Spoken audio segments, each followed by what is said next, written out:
Granola is a quick and easy breakfast or snack, but so many store-bought varieties are filled with sugar. So here with her homemade version without added sweeteners, we welcome back professional baker Megan Diaz. Happy New Year. Great to see you. Good to see you too. We always look forward to your delicious and typically decadent treats. Yes. But it's January. Yes. We're resetting. It's all about moderation. Yes. And I'm excited for your take on granola because I know you always make it tasty no matter what. Yeah. So typically, my homemade granola is packed with brown sugar and maple syrup and all those lovely things. Yes. But like you said, it's January. We're all trying to be a little bit better after the holidays. We're reeling it in. Yeah. We were bad. Yeah. It's time. We ate all the sugar, so. We had all the things. Yeah, so I decided to come up with a recipe with no added sugar. So we do have some sugar from some fruits and stuff like that, but we're not adding any granulated sugar, brown sugar, or anything like that. That's good stuff. Yeah.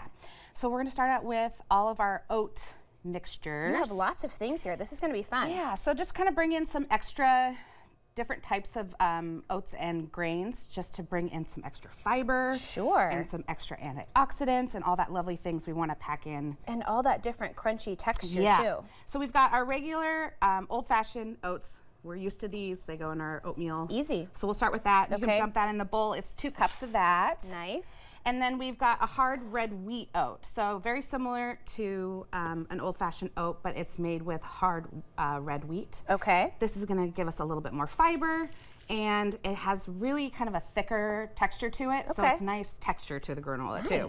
And then we've got some rye flakes too. And so this is from the rye grain. Processed the same way as oats are, but again, just gonna add some more flavor to it. I was gonna say all these different flavors already, just with these few things going When you're taking out sugar and stuff like that, you kind of have to find other ways to add flavor in. And then this is our star of the granola. This is buckwheat groats. Okay. So buckwheat is a pseudo cereal, so it's not a grain. Interesting. It is a seed. Oh, okay. But we treat it the exact same way we do grains. Okay. So wheat or anything like that. It's really nutty. It's got really great texture. It's also naturally gluten-free. Oh, nice. So all these things so far are these things you can easily come by in the grocery store, or do you have to hunt a little bit? Yes, they actually are pretty easy to find in the grocery store, especially some of our specialty markets like New Seasons. We have so many great ones locally. Yeah. Okay. So it's really great. Beautiful. And then we're going to add in some crunch and texture with some pumpkin seeds. Yum. A cup of those. Great idea. And then a cup of just roughly chopped pecans.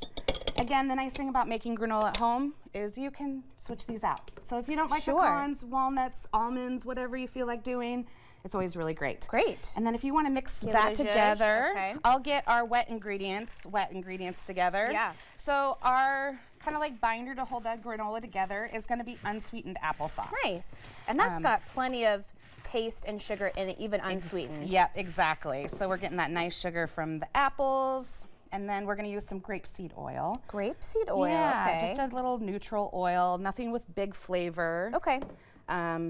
Just because olive oil will kind of overtake. That makes sense. Okay.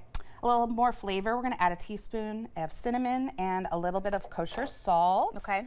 And then a teaspoon of vanilla. Oh, nice. Yeah, it just kind of rounds everything out. Just a teeny tiny bit, that's all you need. And then we'll just mix this together. I'm thinking this would be fun with the kids in the kitchen too. This is kind of an easy mix. Yep. Lovely. And then this will go into our oat mixture. And who doesn't love cinnamon and applesauce? And that's all you need. All you need. Okay. And then we're just tossing this together till everything's nicely coated. Yum. This is a nice big batch too. You could use this for lots of days, different recipes. Exactly. And if you want to go bigger, you can go bigger. Yeah. It's really easy to double up. You'll just need 2 sheet pans instead of 1, which is really nice. There you go. So once that's nicely coated, we're just going to transfer this onto a sheet pan. We're going to bake this at 300. Okay. So a little bit lower temperature and a little bit longer, so 45, 50 minutes. Okay. The trick is you want to stir this every 15 minutes. Oh, okay. Do something around the kitchen that you're going to be hanging out for a little bit, so you can just roll over. Is this just regular old parchment paper you have? Parchment paper, yeah, just so it doesn't stick on there. And then that probably makes your house smell so good too. Good. That low, slow roast.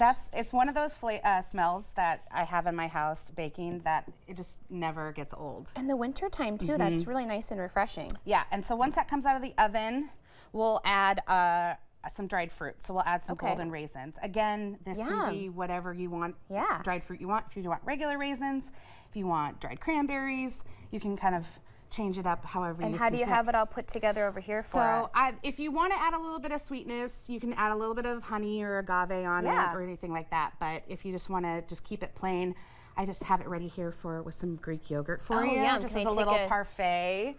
This, I mean, that's a nice healthy option for breakfast, but this looks like a nice treat too. Yeah, it's snack time in the afternoon. I think I could get my kiddos convinced that this would be a nice little.